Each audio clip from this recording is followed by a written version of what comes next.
পৃথিবীর প্রথম মানুষ হিসাবে প্রায় 50 বছর আগে নীল আর্মস্ট্রং চাঁদে পা রাখেন।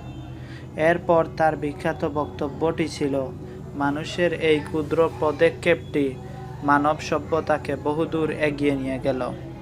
তার কিছুক্ষণ পরেই তার সহকর্মী বাজ আলড্রিন, যার আসল নাম অলড্রিন জুনিয়র, তার সঙ্গে যোগ দেন।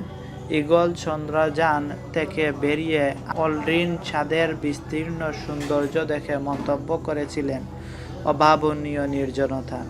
1969 সালের জুলাই মাসের ওই অ্যাপোলো 11 অভিযানের পর চাঁদ বেশিরভাগ সময় স্পর্শহীন থেকেছে। 1972 সালের পর থেকে সেখানে আর কোনো মানুষের পা পড়েনি। তবে এটি হয়তো খুব তাড়াতাড়ি পাল্টে যাচ্ছে, কারণ অনেকগুলো কোম্পানি চাঁদের অভিযানের ব্যাপারে আগ্রহ প্রকাশ করেছে।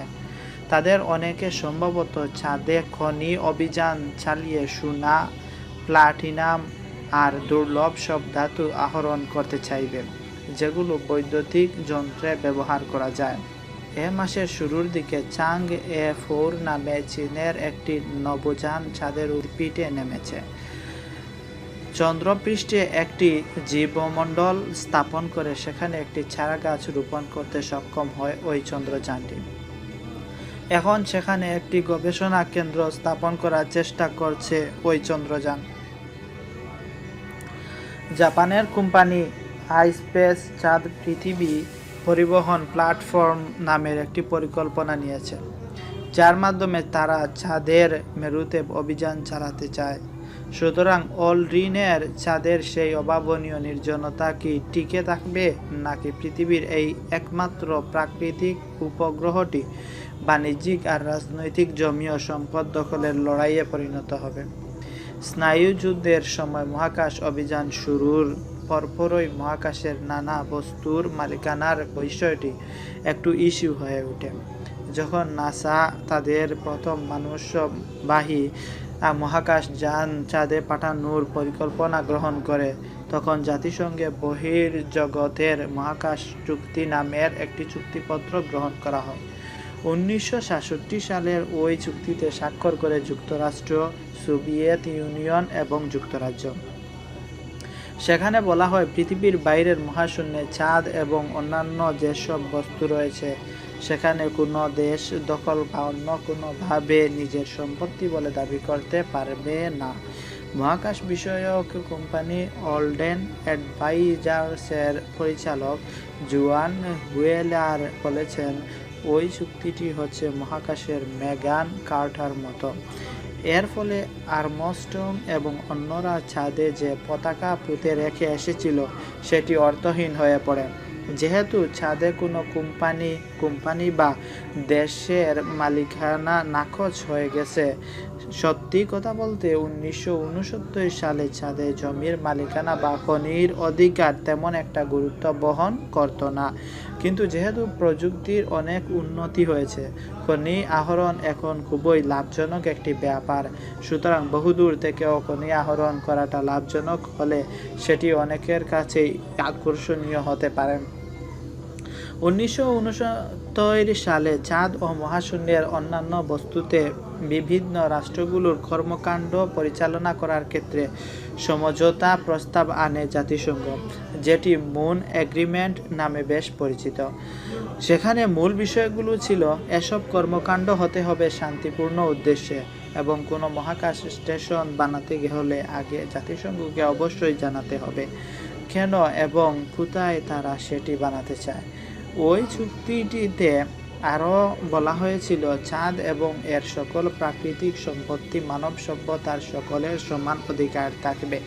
যখন সেখান থেকে খনি আহরণ সম্ভব হবে, তখন একটি আন্তর্জাতিক সংস্থা প্রতিষ্ঠা করা হবে যারা সেই আহরণের বিষয়গুলো দেখভাল করবে।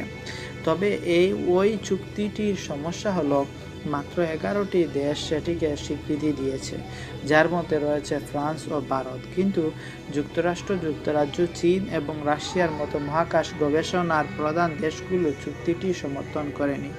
মিজ হুয়েলার বলেছেন, কোনো চুক্তিতে উল্লেখ করা আইনগুলোর প্রয়োগ করা ততটা সহজ নয়, কারণ এসব চুক্তিতে স্বাক্ষরকারী দেশগুলোকে সেটিকে তাদের আইনে পরিণত করতে হবে এবং কোম্পানি বা ব্যক্তিদের সেটা মেনে চলতে বাধ্য করতে হবে।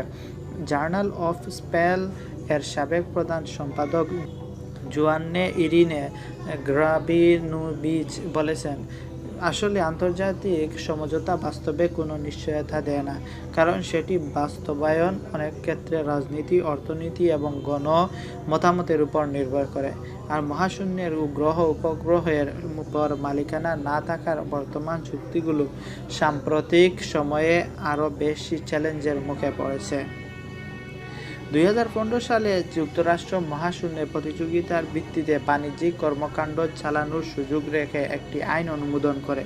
সেখানে বলা হয়, কোনো গ্রহাণু থেকে নাগরিকদের খনিজ সম্পদ আহরণ অধিকার দেয়া হয়।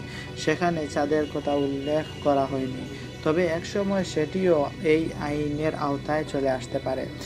খনিজ সন্ধানী কোম্পানি প্ল্যানেটারি রিসোর্সের সহ প্রতিষ্ঠাতা এরিকি অ্যান্ডারসন এই আইনকে বিশ্ব ইতিহাসের সম্পত্তি মালিকানার সবচেয়ে বড় স্বীকৃতি বলে বর্ণনা করেন। 2017 সালে লুক্সেমবার্গ তাদের নিজস্ব আইন অনুমোদন করে, সেখানে মহাশূন্যে অধিকার করা কোনো বস্তু বা সম্পত্তির মালিকানার স্বীকৃতি দেয়া হয়। এর ফলে এই খাতে দেশটি শীর্ষ অবস্থানে থাকবে বলে আশা করছেন সেদেশের নেতৃবৃন্দ।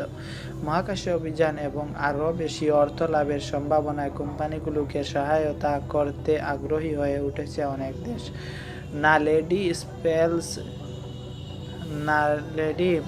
স্পেস অ্যান্ড পলিসির আইনজীবী হেলেন তাবেনি বলেছেন, চাঁদের কোনো রকম ক্ষতি না করে খনি কর্মকাণ্ডের মাধ্যমে সেখানকার সম্পদ পৃথিবীতে নিয়ে আসা বা চাঁদে মজুত করে রাখা সম্ভব নয়। তিনি বলেছেন, বরং এই প্রশ্ন তোলা যেতে পারে যে যুক্তরাষ্ট্র এবং লুক্সেমবার্গ মহাকাশের চুক্তিগুলোকে দুমড়ে নিজেদের স্বার্থের পথ দেখেছে। বিশ্বের উন্নত দেশগুলো যদি এভাবে একসঙ্গে মহাকাশে সম্পদ আহরণের মতো কর্মকাণ্ড শুরু করে, তাহলে প্রকৃতি কতটা সুরক্ষিত থাকবে তা নিয়ে তার সন্দেহ রয়েছে।